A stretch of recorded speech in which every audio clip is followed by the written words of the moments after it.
So, hi guys. Hi everyone.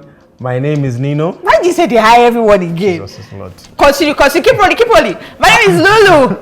And this is Thriving at Love and Relationships.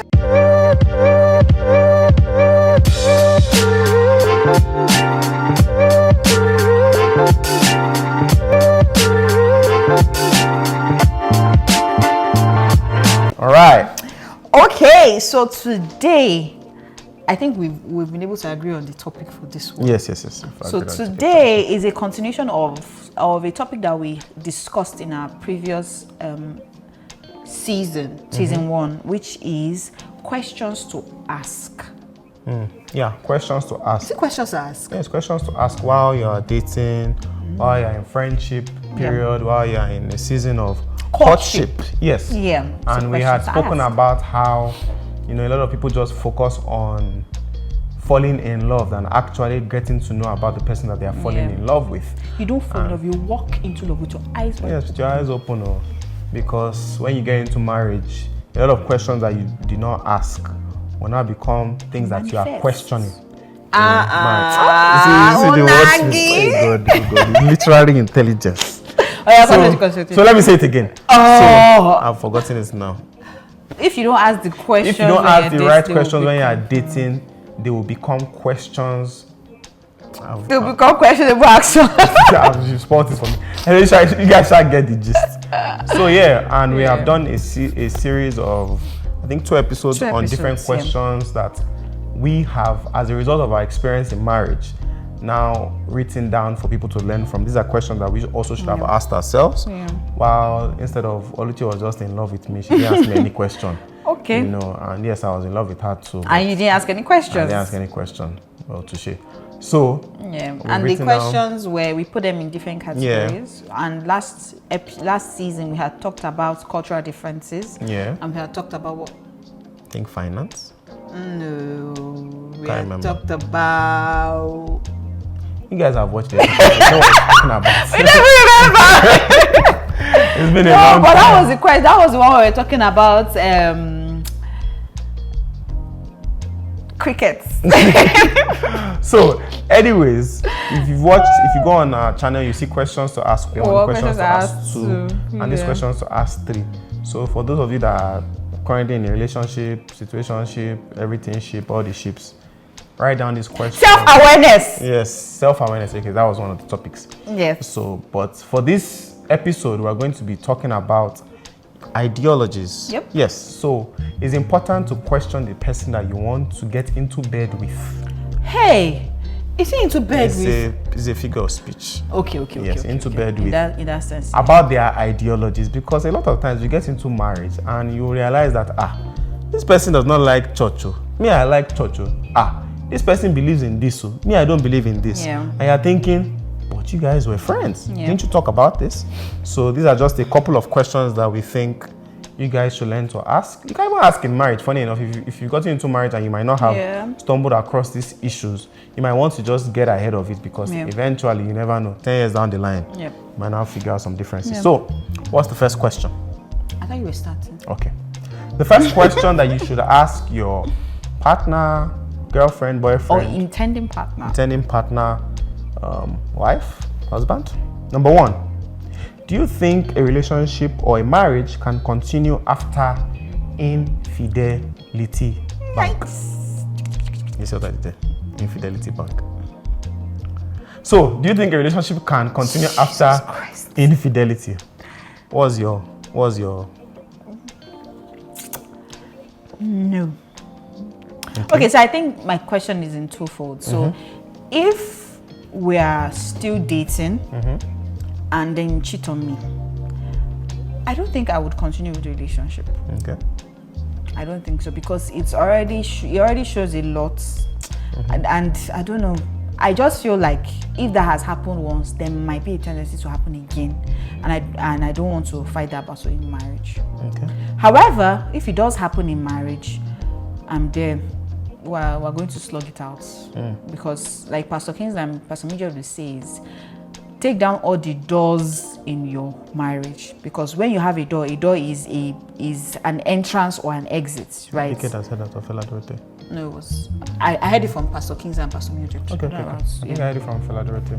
Yeah, so you shouldn't have doors in your marriage. So whatever happens, we're trapped in that place together. Yeah. We are going to turn every door and window in your house into a wall. Into a wall, exactly. Yes, so there's no way out. You can't jump out. You can't. Yeah. You can't pick out. Yeah. So if it's marriage, we're going to be there. We're going to look for a way to go around it. But why? Why is the difference in marriage? Because I feel like relationship is not there is no do or die. It's not do or die. I'm not of the opinion that there is a D1 for you. I think that there are people you can get into a relationship with, or potential exactly that fit your journey for life, you know. So if one person doesn't have it, there's another person that might just have it, right? Because once you get to marry, it's commitment, it's for life. You can't say, oh sorry, I'm not doing anymore. But relationship, you can say I'm not doing anymore. Yeah, that's my opinion. I mean, it just brings me to think. I think Pastor Kingsley had said, all these people that come and say there's one person for you. So what are the people that have died without getting married? And you now get married, God, I'm like, no, the person that is for you has died. You cannot get married. No, so I also don't believe that there's one person for another person. I believe that there are some people that fit your journey in life that can fit into that, and there are some other people that don't fit into that. So that's just sidebar. So for me, my response to that is just like she said. In a relationship, if there's infidelity, so two things. I believe that, I mean, if it was me, it won't continue. But I believe that one of two things. You can either get out now because it's showing tendencies of, because first of all, you should not even be sleeping around while you're dating. So if your girlfriend or your boyfriend sleeps around with somebody else, it's already showing signs of lack of self-control. That's number one. So it means that lack of self-control might enter into other aspects. Money, food, etc. You get, so that's a root cause just manifesting in the sexual aspect. So it might be something that you might not want to deal with, because I believe that I heard a saying that when you go into marriage, it's just choosing the person that you are able to tolerate their bad behavior for the rest of their life. So if you can't tolerate that growing up, getting into marriage, then you might as well just step out of it. However, if you do consider and you're a very loving person, because some people have that notion that everybody deserves second chances. And of course, yes, I believe that people deserve second chances. But however, if an armed robber comes into your house and he steals from you, and you forgive the person, are you going to open your door to the person again? No. So it just depends on how you see it. So I believe that I honestly, personally, if we're dating, I wouldn't, because my ego will be hurt. So it's more than self-control for me, it's an ego thing for me. So I wouldn't continue the relationship. However, in marriage, the only reason why for me I think that it will be difficult for me to step out is because in a relationship you don't go down the altar to say, look at everybody. Hey everybody, I take this person to be my boyfriend, to my girlfriend. There's no, you don't go to the altar to God to ask and say, oh, I want to announce in front of people. But in marriage, there are people there, there's God there, you brought him down to come and, sanction this relationship. Yeah. And he has said the two have become one. So in as much as the relationship, when somebody cheats or there's infidelity, it hurts. Like, you will never know. It does hurt. My answer is I will be hurt, but I will try my best to stay put. Okay. I remember like what we had discussed in our previous videos. Some things that you say you will do. There are some people that I've heard that say, if he cheats on me, I know somebody personally, if he cheats on me, I'm out the door. What do you mean? A whole spec, like now, the person's relationship, 4 times, nigga has stepped out. She's still there. So you never know what you will do. But already have a mindset that once you're in marriage, it's forever. There are people like Pastor Mildred is an infidelity recovery specialist. There's actually a counseling aspect for that, that issue. So yeah. So second question, do you believe in birth control, and do you think you would want to have children immediately after getting married? That's another question you can ask. So Do I believe in birth control? Wait, are we asking ourselves that question? Okay. Yes, no. Okay. Do I believe in it? 100 times yes, like one pastor was saying. A million times no, a million times yes. I do believe in it because, and this is our opinion before you come and start. Our opinion, because I believe that because of what I've seen growing up, I've seen a lot of people have 6, 7 children that they can't take care of. I don't believe that that's God's plan. Most people just say that you knock, you get pregnant, it's God's plan. I believe that sometimes we take a lot of things, we put a lot of things too much on God. There's still wisdom in it.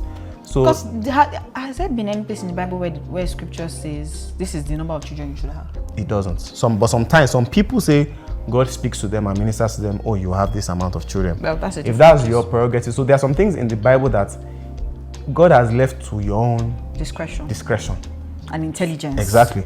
Abraham had 8 children. Some other people had 5. Some people had 20. It's up to them. It's not as if their kidney stopped working. It's just up to them. So I believe that as a young couple or as an old couple, whatever it is, if you believe that you want to start having children immediately after marriage, that's fine. But I also believe that if you don't want to start, that's also fine. And nobody, no family member, no friends should come and put mouth inside your marriage. You discuss it with God and say, God, see where my hand is. I don't have the money right now. Please, in 2 years, bless me because I want to start having children. God would, would answer you and respond to you. That's my own view on it. How about you? I mean, it's the same thing too. And I think why it's very important to have these conversations because, for example, there's a movie we were watching, I think it was Suits, where Louis was it Louis? Yes, it was Louis. He had always wanted to have children. And then there was this girl, Sheila, that he met. And then he just assumed that... He assumed that she was going to want to have children. But eventually, he found out that the baby didn't want to have children. And that was because they stumbled on that. I think he was getting excited when I was like, oh my goodness, you're going to make a perfect mother and everything. She was like...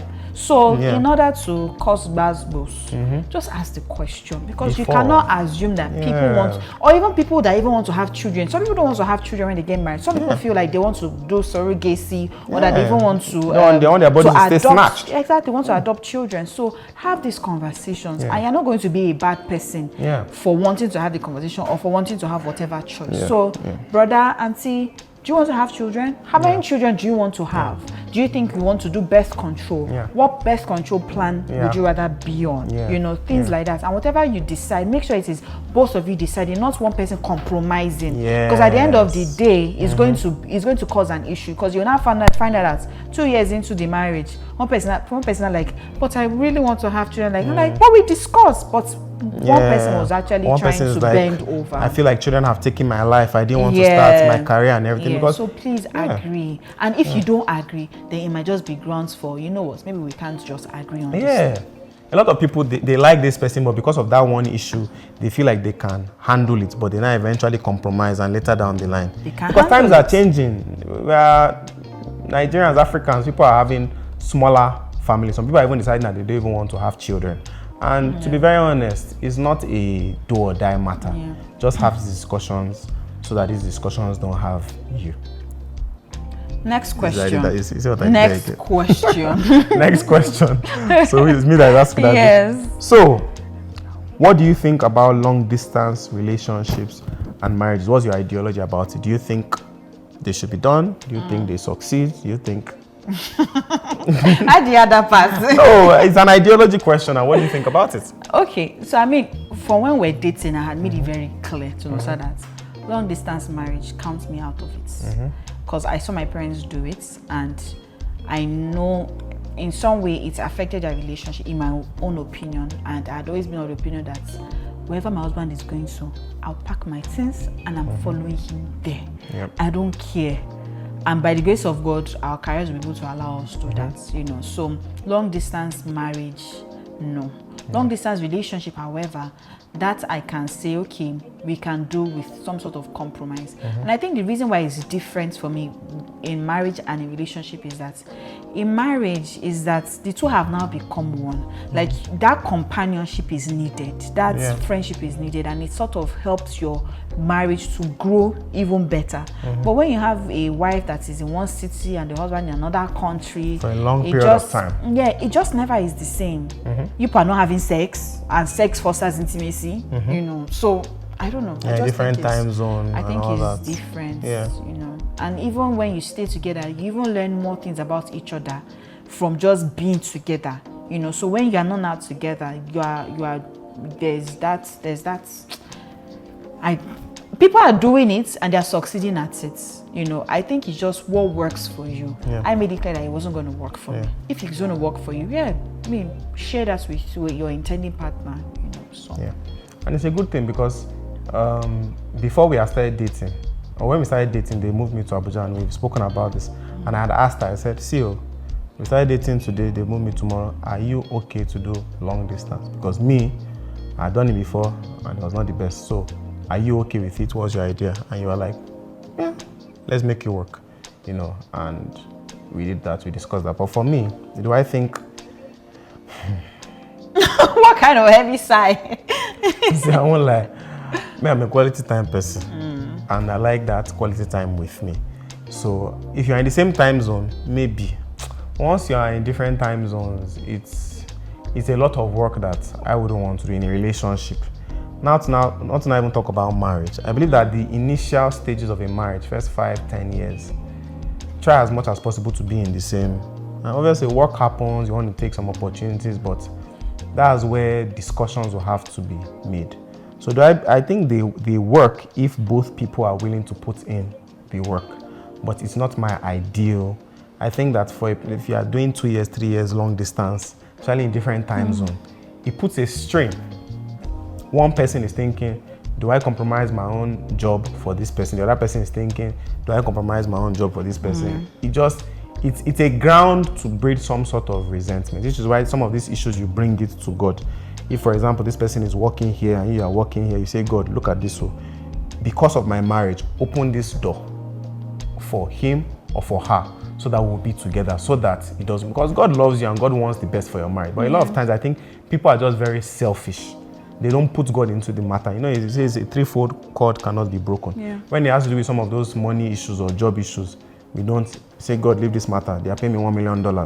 My wife will survive or my husband will survive. It's an opportunity. It's an opportunity of a lifetime. Do you get? So I think we just try and rationalize some of these things. So are we saying that it is wrong or it should be talked about and everybody decide what you want? There's no wrong or right. Yeah. We are giving our own. Like, for example, this is ideologies we're discussing. You might have different opinions. Yeah, and it's okay. Yeah. For me, I think as much as possible in marriage, first 10 years, when you're setting the foundation of the marriage, be in the same city, be in the same town, be in the same whatever, because it helps you to build the, intimacy in the marriage. And then for you also don't...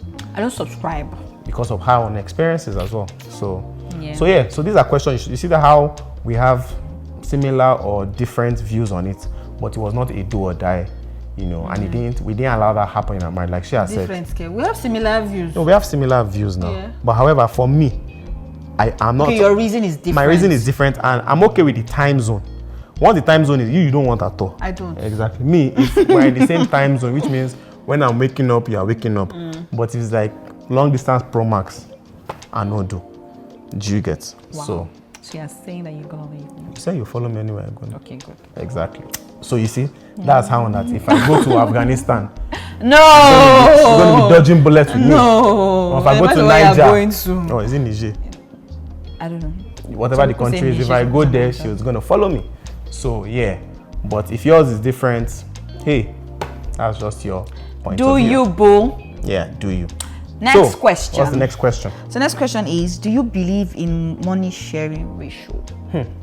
Money sharing ratio. Define money sharing ratio for me. So money sharing ratio is I contribute 100% of the expenses, or I do 50, you do 50, I do 60, you do 40. Money sharing ratio. Funny enough, it's important to note that views about certain things should be refreshed over time. Because your view about this today, 5 years down the line, when things have happened, don't say, but you told me this. So if your view is changing, let your spouse know. At the beginning of relationship, I did not believe in money sharing ratio. I don't believe that the man is Hulk Hogan.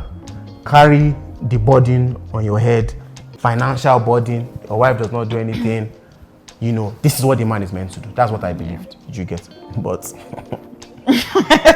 Nigeria happens to you sometimes, and you're like, You have a partner that can contribute. Allow her contribute, and So yeah, I do believe in money sharing ratio, but I still believe that the man should have the greater share because his job is to provide for his family. I believe that the wife is meant to support, and she can support in however she feels is her money can take her. Don't just demand and say, you're not earning 1 million naira, you should contribute this. No, you're not the one that's going to tell her what to contribute. You contribute because you're meant to, and then have a discussion with her and say, please, I would like you to also put some money on the table. That's my own view about it. How about you? I've always been of the opinion of money sharing ratio, actually. Why? What kind of smug smile is that? Why now? Okay, so my own why is it came from a place of I didn't want to be seen as a liability. So pride? So pride, yes, it was pride. When before we started she dating, said pride, Pride. What Not that she wants to actually support her husband, but from a place of. Can you let me talk? Let the record state that. So it was initially from a place of love. You that wanted to be Hokoga, what was that from? Pride. Oh, that's what my father doing now. My father is handling everything. I thought it was a piece of cake. So I always wanted to contribute, and eventually I learned that it's not necessarily about me having a say or putting my money down so that nobody looks at me in a funny way. It is actually being a supporter or a support system to my husband. So for example, it's not necessarily a 40-60 thing in our house. It is this is how much we're going to spend for the month. How much can you bring? How much can I bring? So I bring down this, he brings down this, and then we're able to take care of whatever we take care of in the house.